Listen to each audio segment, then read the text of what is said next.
Pisces, I'm doing a quick tap into your current energy. Current energy is Three of Pentacles. What you might not be aware of is the Empress, and then future orientation or advice for the reading is the Page of Swords in reverse. So Three of Pentacles talks about building structures or building things with other people. This can be in like romantic relationships and when you're starting to build something of a foundation with someone else, but it could also talk about the sense of like group work. You might be in a group of 3 people where you feel like you connect and build things together and it's really cool. This just talks about the ability to build structures with other people and to collaborate and connect and how you go further together. So right now, building things in your life is done with others. There may be the sense of like actually moving yourself towards building things with other people, building stuff in community, because it's going to take you really far and it's going to give you more motion.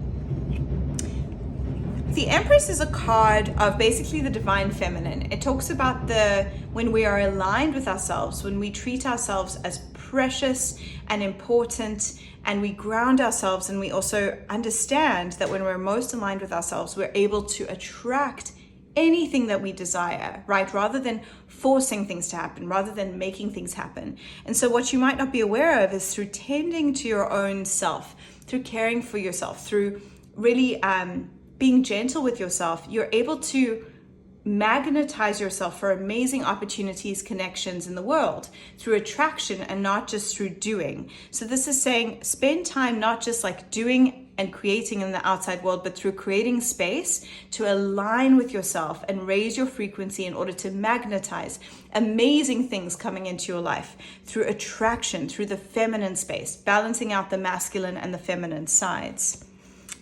The Page of Swords in the upright talks about learning, curiosity, being open to like really learning different things about the world and getting inspired by them, which is a really lovely thing.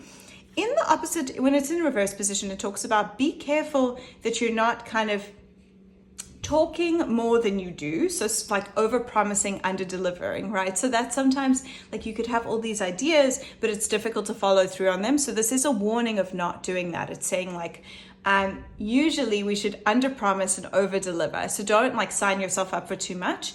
Be aware of where you're assigning your energy, especially your mental energy. But I think it also talks about really staying curious. I've got this feeling like as you're starting to work with other people, as you're starting to magnetize yourself through aligning with yourself, remain curious for learning opportunities, for expansive opportunities, for things that spark your creativity and your inspiration.